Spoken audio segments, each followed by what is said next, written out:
father of lies. यीशु ने कहा वो शैतान जो है झूठ का पिता है। And Jesus said, I will tell you the truth and truth will set you free. और यीशु ने कहा मैं तुम्हें सत्य बताऊंगा और सत्य तुम्हें आजाद करेगा। See, so many times I've seen people pray, religious prayer, like, oh, Jesus set me free. कई बार मैं देखता हूँ लोग धार्मिक प्रार्थना करते हैं, यीशु मुझे आजाद कर दो।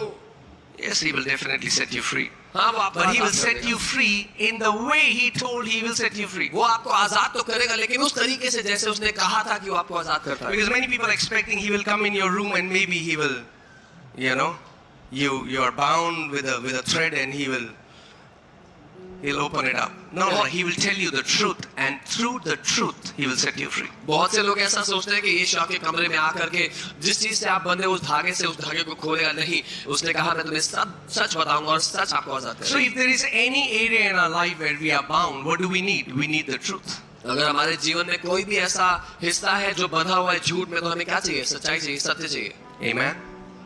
And Jesus said in John 17:17, your word, O Lord, is the truth. यूहन्ना 17:17 में यीशु ने कहा तेरा जो वचन है खुदावंद वही This word is the truth. वही सत्य है, वही सच्चाई है।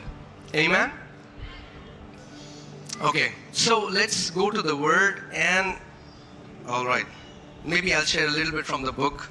Let's see.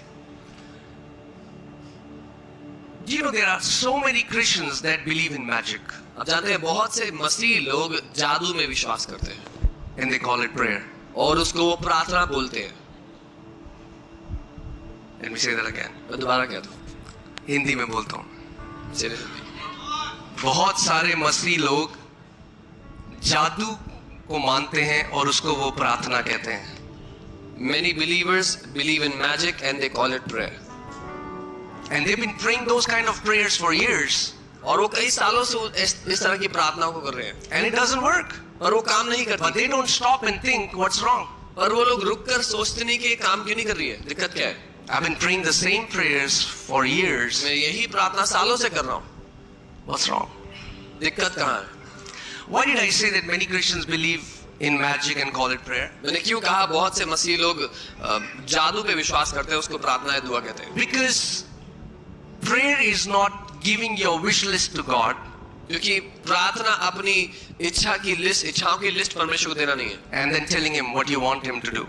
और फिर उसको बताना कि आप क्या चाहते हो परमेश्वर करे। You know, so many people think because I've prayed, I've told God what I want, now my responsibility is over and now it's God who will do it as I want, when I want. बहुत से मसीहियों को लगता है मैंने प्रार्थना करके अपनी wish list परमेश्वर को बता दी है, अब परमेश्वर को वो करना होगा जो मैंने उसको कहा है करने के लिए, जब चाहता हूँ तब। No. नहीं, Prayer is not telling God what you want. प्रार्थना परमेश्वर को बताना नहीं है कि हमें क्या चाहिए। In prayer you learn what God wants. आप प्रार्थना में ये सीखते हो कि परमेश्वर क्या चाहता है। Prayer is the partnership between heaven and on earth. प्रार्थना एक साझेदारी है स्वर्ग और पृथ्वी की। Amen.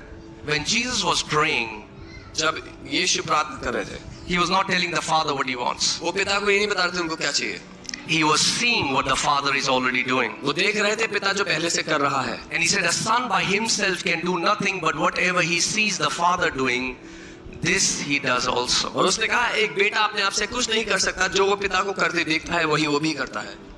Amen. Do you know that? Let me come here so I feel more close to you guys. Okay? Is that okay? Yeah. So, do you know that the kind of life that you live on this earth, you have a part to play in this? आप जानते हैं कि जिस तरह का जीवन आप इस पृथ्वी पे जियोगे आपका उसमें एक योगदान है, एक हिस्सा है। So many people think God is sovereign, so He has already pre-decided how I'll live, what I will do, what I'll wear, what I'll drive, where I will go, how long I will live, and what kind of life I will live. It's already pre-decided. बहुत से लोग सोचते हैं परमेश्वर जो चाहता है वो करता है, तो पहले से उसने ठान रखा है, तय कर रखा है कि मैं कैसा जीऊंगा, मेरी जिंदगी कैसी होगी, मैं कहाँ रहूंगा, क्या करूंगा। That's not true. पर ये सच नहीं है, That's not true at all. ये बिल्कुल भी सच नहीं। You can do things on this earth which can cut short your life, and you can do on this earth which will make you live a long life on this earth. आप इस पृथ्वी पे रहते हुए वो कर सकते हो जिससे अपने जीवन को आप छोटा कर सकते हो, या वो कर सकते हो जो अपने जीवन को लंबा कर सकते हो। You can do things on this earth which will make you thrive in your life and live a blessed life, or you can live a life and do things which will make you live a wretched life on this earth. आप वो कर सकते हो इस पृथ्वी पे रहते हुए जो आपकी जिंदगी को एक फलवंत जिंदगी, खुशहाल बना देगी जिंदगी, या फिर आपकी जिंदगी को बेहाल कर देगी. Because majority people think our part is, I have just prayed, I have told God, God, I want you to do this, my job is over. ज्यादातर लोग सोचते हैं मेरा काम था प्रार्थना करना, मैंने प्रार्थना किया, परमेश्वर को बता दिया, परमेश्वर मुझे ये चाहिए, बाकी आपका काम है. Can you put Mark 4:26? I want to show you something in that scripture. As I was reading it and something got highlighted. मरकुस 4:26 मैं पढ़ रहा था, कुछ दिखाई दिया. Okay, see here. And he said, he here is Jesus, and Jesus said, the kingdom of God is as if a man should scatter seed on the ground. फिर उसने कहा, यानी कि यीशु ने, परमेश्वर का राज्य ऐसा है जैसे कोई मनुष्य भूमि पर बीज छींटे. Okay, let's go back to 26. I just want to show you something. When we think of kingdom of God, जब हम सोचते हैं परमेश्वर के राज्य के बारे में, if we were to imagine it, we would have said kingdom of God as if an angel, or kingdom of God is as if a spirit or something divine. But the Bible here is saying the kingdom of God is as if a man. जब हम सोचते हैं परमेश्वर के राज्य के बारे में तो हम सोचते हैं ये एक स्वर्गदूत होगा या कोई आत्मा या कुछ अलौकिक होगा, लेकिन जब यीशु ने बताया तो उसने कहा परमेश्वर का राज्य ऐसे जैसे कि एक मनुष्य. So just stop here. यहीं पर रुक जाते हैं. The kingdom of God is as if a man. परमेश्वर का राज्य जैसे एक मनुष्य. Man. मनुष्य. As simple as you are. जितने साधारण आप हैं. We are always thinking about something divine. We thought God would say kingdom of God is as if an angel came in my room, but God is saying kingdom of God is as if a man. हम हमेशा सोचते हैं कि परमेश्वर का राज्य कुछ अलौकिक हो गया कि एक स्वर्गदूत मेरे कमरे में आ गया. परमेश्वर कह रहा है एक मनुष्य.